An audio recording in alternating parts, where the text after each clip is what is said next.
Good morning, everyone. We'll start with our monthly recommendations. First, we have Eicher Motors, one of the top players in the motorcycle segment.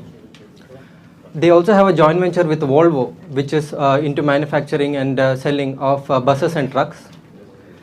So, if you look at the motor industry as such, other heavyweight players like TVS, Bajaj, all of them have much more volume compared to them. But the advantage of Eicher Motors is they mainly cater to the premium segment. So because of that, their profit margins is much higher. And looking at the last quarter's results, they had very good results. And even the stock has been doing well for the past 3 years. One important update is that they have 2 key launches this year. And they are also planning to enter the electronic vehicle market. So that launch will only come by 27. So that we'll have to see. When we look at EV companies, looking at Ola and Ather, they are not really profit making. They are in heavy losses. Even their stocks have not been doing well. But anyway, this is a different. We can't compare them to them completely because they mainly cater to the premium segment. So we are looking forward to see how they will do. But apart from that, looking at last year's sales as well, they have done very well. Management did not give any guidance for this year from the last conference call, but we are expecting that they will do similar numbers this year as well. Next we have LIC, current market price of 937 and first target of 1050. See, ever since its IPO in 2022, the stock has really not moved much. It's always been in 800-900 range. Right now it is 937. And even looking at the results, they had just very average results. But why we are recommending LIC now is because the government is planning for a stake sale. That will happen sometime this year. So when in anticipation of that, a small rally will come. But otherwise, company specific, they're just doing average. If we compare them with other life insurance companies, their numbers are just average. But in anticipation of stake sale, a rally will surely come. And next we have Jubilant, current market price 1094 and first target 1230. They are a mid-cap pharma company. They are mainly into radio pharma, which is around 45% of their revenue. Radio pharma is essentially ingredients which are used for PET and SPECT scans. And this company is mainly focused in US.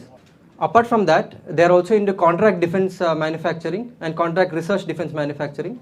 They have the sole approval for manufacturing and distribution of venom in US. They are US government approved for venom extracts. So these are used for allergy immunotherapies. So they are the sole player in that. And again, very good quarter result. And for FY27, the management is planning good capacity expansion for their radio pharma and as well as their contract defense units. Not a negative as such, but one thing we have to look for is the UF tariff situation. Right now, Trump, he has not really given any. They have not announced proper tariffs for pharma. But that doesn't mean that it will not come. It might come. So depending on the agreement that we have with them and even on the tariff situation, we'll have to see pharma stocks. Past 2 months, even despite good results of many pharma companies, they have not really rallied so much mainly because of the tariff situation. So that is one event to look forward to. And next we have IDFC, the current market price 70 and first target 85. They are one of the fastest growing private banks in the country. And recently they sold around 15% stake to Abu Dhabi investment fund and also Warburg Pincus. They are both private equity players. They sold it for around 7,500 crores. So now these two companies have a stake on the board. They have a seat on the board. And apart from that, this capital infusion should help them in the short term.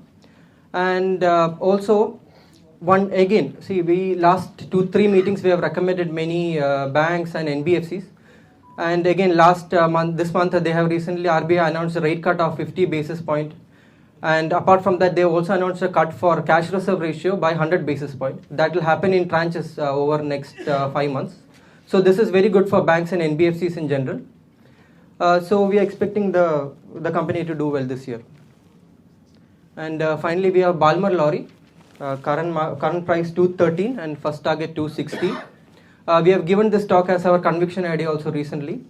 They are a public sector undertaking Mini Ratna stock. So Mini Ratna is a status given by government to companies that have a certain consistency of revenue and growth. They have many business units. Among that, their core revenue distributors are their industrial packaging, which is essentially steel drums for logistics. Apart from that, they also have a logistics division. And also they have travel and tourism, which is mainly focused on corporate and government travels. And see, management gave a guidance of 20% growth this year, but this is only top line growth, not bottom line. And apart from that, even their capacity expansion is looking very good this year. And we are expecting, this is a stock we used to give as dividend yield stock long back. So one advantage is that they will give good dividends because they have very good cash in the balance sheet. Apart from that, even when if the company is doing well, the stock appreciation will also happen. Looking at the last month's review, our 3 stocks have already achieved target, BEL, Schaeffler and ICRA after result. Only one stock that pulled back was Chambal Fertilizer. It's been continuously falling since last month. There's no specific reason as such. There should be some insider stake sale or anything, so we are waiting for the official news regarding that. But otherwise, ICRA, Schaeffler and BEL has done very well. SBI has gone up to 824 and now it has come back, particularly last 2 days. But apart from that, one thing to notice, SBI gave dividends as well. So Nifty gave a return of 2.9, our recommendation gave a return of 4%. Okay, thank you.